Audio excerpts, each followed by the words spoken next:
Graphically refreshing Waterbirth Island.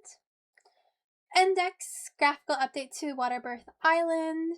Patch notes and what's happening in the community. I sniff a person reading this whilst watching the video. Latest Avatar news. Today's update includes fixes for about 18 outstanding issues related to the player avatar.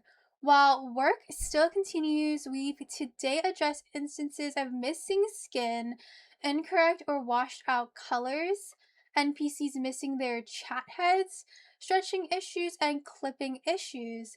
The max and comp cape should now also be a little less floaty and a bit more snug and attached. We addressed issues with some animations, specifically making sure you no longer look quite so wonky or unhinged during Party Fever Walk, Strug, and Parasol Idol. We also resolve issues with 16 animal masks that are obtainable from clue scrolls, so you should no longer randomly have a bald head when wearing them.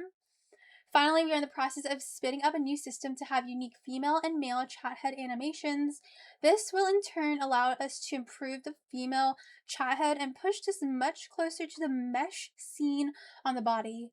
Just to recap our previous prioritization of work, focus on fixing critical bugs and known issues, finish off the outstanding work to bring all items in line with the new avatar. That includes ensuring none of the old avatar skin is present on worn items.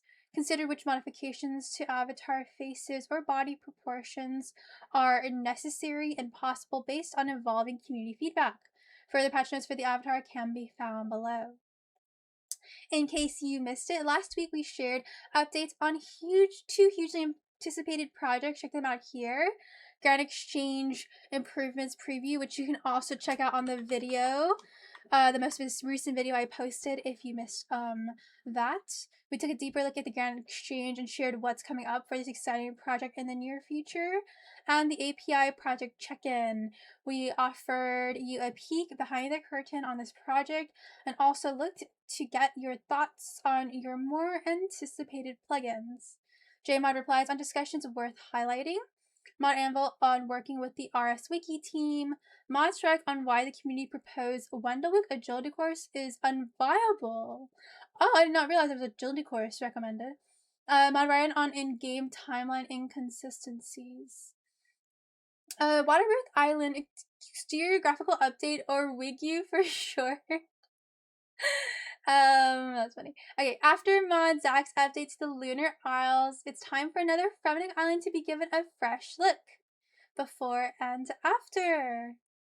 In between projects, Mod Shiba has been planting trees and scattering snow all around the exterior of Waterbirth Island, giving it a facelift and bringing it in line with more of Gillinor. Sail over and check it out today in game. Wow, the water looks so good. We'll have to have a look.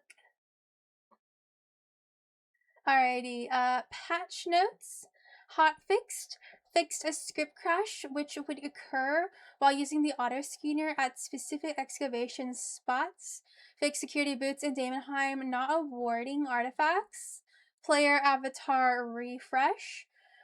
Restored the missing ankles to the storyteller's legs. Fixed an issue that caused the shoulder pads of the malevolent Karas Third Age to have a pinkish hue. Adjusted the shoulders during the shrug emote to reduce stretching. Adjusted the facial expressions while any parasol is worn. Resolved an issue that caused some NPC chat heads to appear incorrectly. Adjusted the facial expressions when using the Party Fever Walk override. Fixed an issue with the ghostly hood not showing the new avatar head. Adjusted the material for the female avatar layered hairstyle to be more in line with other hairstyles. Resolved clipping issues for the comb over hairstyle. Adjusted the wrist position on the Spirit Hunter Walk override to work better with the new male avatar. And the Demonic Claw hairstyle now applies the correct eye color. Fixed various clipping issues on the Acrobat hood for both avatars. Resolved an issue with the back of the head for Animal and Dragon Mask from Treasure Trails. These have been restored to the way they appeared prior to the avatar rework, where the back of the head is covered by fabric matching the mask color. Fix an issue with certain items having pink colorization that should be white.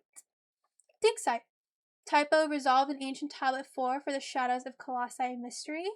Fixed an issue where the Ring of Kayazu was being triggered each time you'd interact with a Soulstorm disturbance rather than only on completion of the Soulstorm. Fixed issue where Mystery Moonrise achievement was not appearing under the Master Quest Cape requirements.